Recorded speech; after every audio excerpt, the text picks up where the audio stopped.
भारत का पड़ोसी देश बांग्लादेश एक बार फिर हिंसा की आग में जल रहा है। 2024 के छात्र आंदोलन में शामिल छात्र विरोध समूह इंकलाब मंच के नेता शरीफ उस्मान हादी की गोली मारकर हत्या कर दी गई और उसके बाद उनके समर्थक भड़क गए और विरोध प्रदर्शन करने के लिए सड़कों पर उतर आए और कल ढाका में कई जगहों पर तोड़फोड़ और आगजनी की गई। बांग्लादेश में कल हुई हिंसा के बाद आज दूसरे दिन भी प्रदर्शन जारी है। ढाका में प्रदर्शनकारी सड़कों पर उतरे हैं, रैली निकाली जा रही है।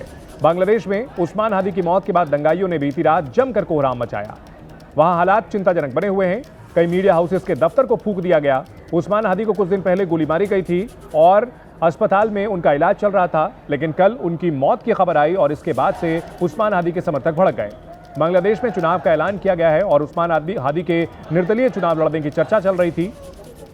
इस पूरे मामले को लेकर के उस्मान हादी के समर्थक सड़कों पर उतरे और जम करके कोहराम मचाया हुआ है। बांग्लादेश में शेख हसीना को सत्ता में हटाने के बाद से ही लगातार वहां हिंसा का दौर जारी है। उससे पहले भी छात्रों का विरोध प्रदर्शन हुआ था, आंदोलन हुआ था और इस वजह से ही वहां पर शेख हसीना को कुर्सी छोड़नी पड़ी थी। लेकिन छात्र आंदोलन की आड़ में कट्टरपंथी वहां पर हावी हो गए और उसके बाद से लगातार हिंसा का सिलसिला बांग्लादेश में अभी भी चल रहा है। तो देखिए, दो अलग अलग तस्वीरें। भारतीय हाई कमीशन के बाहर भी प्रदर्शन किया गया। हाई कमीशन की सुरक्षा बढ़ाई गई है। बांग्लादेश के चटगांव में भारतीय हाई कमीशन पर हुए पथराव और हमले के बाद वहां बड़ी संख्या में सुरक्षा बल के जवानों को तैनात किया गया। बांग्लादेश में बवाल के बाद चटगांव में भारतीय हाई कमीशन के बाहर पहले तो भीड़ जमा हुई, वहां पथराव किया गया। दरअसल बांग्लादेश में जो कट्टरपंथी नेता हैं वो भारत विरोधी भड़काऊ बयानबाजी लगातार कर रहे हैं और भारतीय हाई कमीशन को टारगेट करने का भी ऐलान किया गया था और ऐसे में हाई कमीशन के बाहर सुरक्षा बढ़ाई गई है। बांग्लादेश की आंतरिक राजनीति में वहां के कट्टरपंथी अब पूरी तरह से हावी हो चुके हैं और शेख हसीना को भारत समर्थक बता रहे हैं और भारत के खिलाफ वहां सेंटिमेंट को हवा दी जा रही है और इसी सिलसिले में भारतीय हाई कमीशन को टारगेट करने की धमकी दी गई थी कई कट्टरपंथी संगठनों की ओर से। ऐसे में सुरक्षा बढ़ाई गई है। तो बांग्लादेश में राजनीतिक अस्थिरता, हिंसा, आगजनी, तोड़फोड़ का सिलसिला थमने का नाम नहीं ले रहा है।